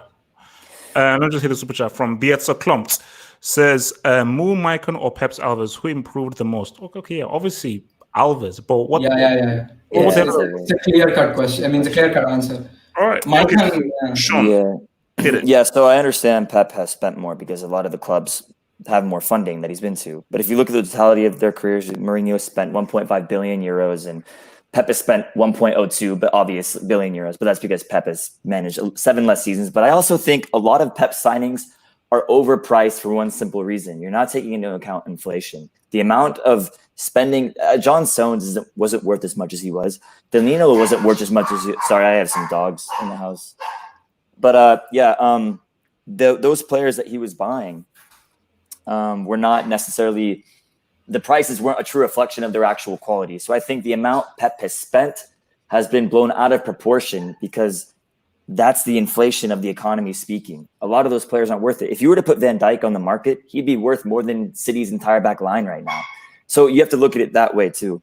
And in terms of the amount of signings they've had, yeah, Pep has had signings that didn't really pan out, but he's also had a lot of great signings that have done well as well. You know, look at Bernardo Silva, Leroy Sané, for a few examples. But I think in general, in this particular argument, you can probably give the edge to Mo in terms of how much he's had to spend. I think this criteria isn't, I wouldn't say so skewed to Mourinho, but it's hard to argue for Pep in that he's clearly been given more money. But I also think you have to take into account how much of that is due to inflation, how much of that is due to the owner he has. And it's not his fault. He's in a position where he can go out and spend that much. He was given that role because of his previous successes. So it's hard to really see who's had a bigger impact transfer-wise, but I think Pep has done pretty well with the guys he's brought in, to be honest, especially when you've been that successful. I think both have. But I would just, and for the context of this debate, in terms of who I'm going to defend, I think Mourinho has actually done more with less and because of the amount he's been given. But we can't speculate as to what Pep would do with that budget. I think Pep would be equally as successful with that budget. But just to be fair in the context of the debate, Mourinho has had less and has been, in terms of working with the budget, but he's been successful with it too. But again, I think that's a pretty tough criteria to use because you're not taking into account how much players are being overpaid for. Look at Dembele was like 150 million. Coutinho was a similar amount. These players are way overpaid for. So if you take that into account, how much would Lampard be if he was in the market today? How much would Drogba be if he was in the market today? Ashley Cole was the best left back in the world and Mourinho got him. How much would he be today? Those players alone would be more than a lot of City's entire squad in terms of the value they bring to the team. So you have to take that into consideration. So actually, if you look at that from that perspective, the inflation of today's modern era is skewing this argument because you have to look at the economy. That's how you have to look at it, in my opinion. All right, so TBF. So people will say, well, Mourinho did have a lot of money to spend at Man United. I mean, he spent money on Lindelof. He brought in Pogba. He also brought in Lukaku as well. But he was still unable to get them playing well. He was still unable to get a consistency of results despite spending a lot of money on these players. So don't you think that this is perhaps a detriment with regards to his transfer policy, that these players who were very expensive that he bought were unable to be fully effective on the pitch? Yeah, 100%. I mean, you're talking about, Paul Pogba coming into the squad, Zlatan Ibrahimovic in the first season, Victor Lindelof, and Lukaku in the second season as well, and even Henrik Mkhitaryan. I think Mourinho has, like I've said throughout this debate, that yes, Man United has been his bad beat, and even to think about that. Yes, he has won trophies. He's won. I think in the first season he's won like 3 trophies. In his and in the last season, the second season I think it was the FA Cup, I guess. So if you actually think about it, then yes, with the amount of money he spent, he hasn't done well at United. But I think that only applies to United in terms of budget spent versus the result on the pitch. I think only United kind of puts a full stop to that argument of who. But again, if you take even his second tenure at Chelsea, he's done quite well. He's bringing back, Diego Costa from Atletico Madrid in 14-15 was a phenomenal move. He was like, so, and that was post Real Madrid Mourinho I'm talking about. Like Diego Costa was an amazing marksman in Mourinho's last season, second last season as a Chelsea manager, and he also ended up as the Premier League top scorer as well. But everyone has their own ups and lows, and I guess the lowest, even though Mourinho has finished 15th in his last season despite falling out with the players, my personal opinion is yes, it is Man United has to be his biggest flop throughout his career. Okay, so and for Sean, the question to you is this, because you mentioned that you feel that Pep would do well on a budget. But Pep Guardiola said recently in an interview, this is what's from his mouth, Pep said that if he didn't have the players, he wouldn't be successful. So if Pep said himself that if I didn't have these kinds of players and this quality of players, I wouldn't be successful, how are you so sure he'd be able to be as successful as Mourinho at FC Porto, as successful as Mourinho at an Inter Milan with an aging squad, as successful as Mourinho winning any kind of trophy with that Man United team?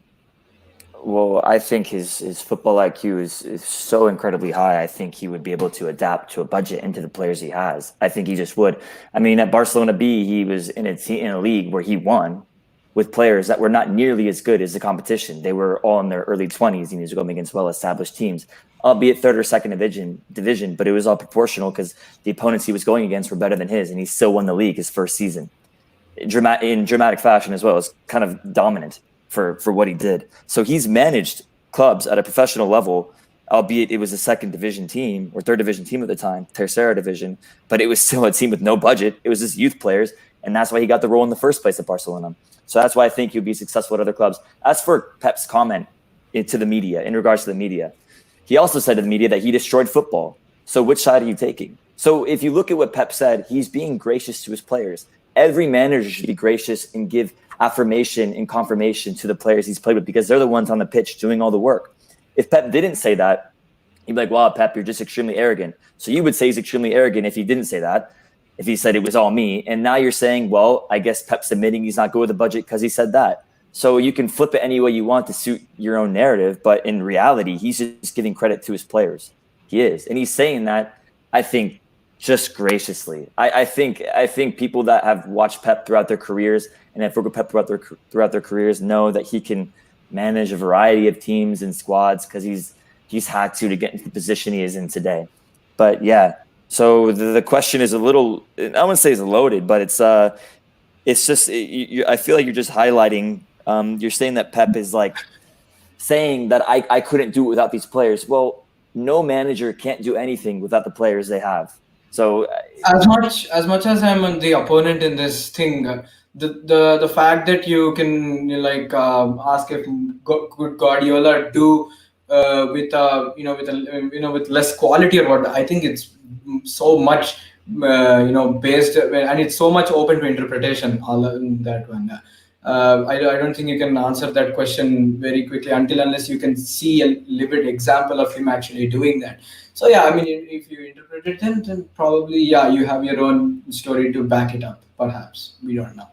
Oh no, because my only argument upon that, because he is so heavily into his philosophy, that my thing about it is that if he's not able to get certain players that are able to implement his philosophy, will he still be able to be successful?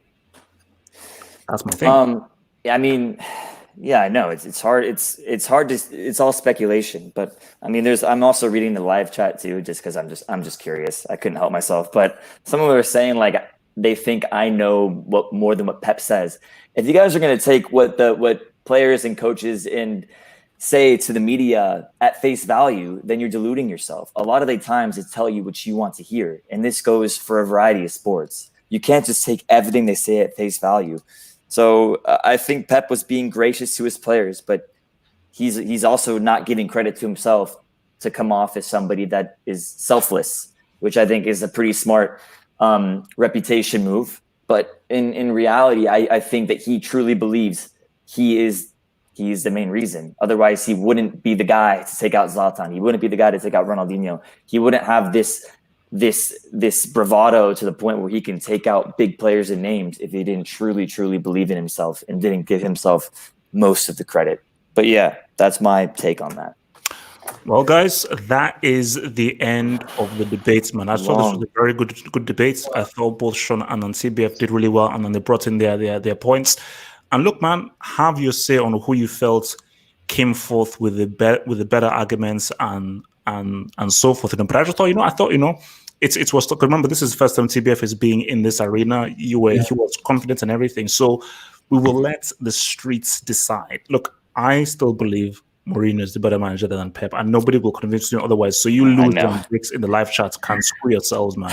If you think that manager Pep is better, but we will allow the streets to decide. So, guys, Thank you guys, and we'll probably see you guys at another time for another thing. And remember, guys, I'm tired. It's exhausting. So if anybody wants to do a debate and so forth, just tweet me. Tweet your boy, and then we can try and set this up. Because I want to set up a Gerrard versus Lampard one, and maybe I'll throw myself into a Maradona versus Messi one and get Messi the hell out of there. All right, guys. Peace out. Stay true, and I'll see you guys, man. Peace. Thank you very much, people. Thank you. All right. Become a Football Hut member and gain access to cool emojis on the live streams and get access to new YouTube content by clicking the join button here. And to view that new content, head over to the YouTube channel homepage and click on the community tab over here.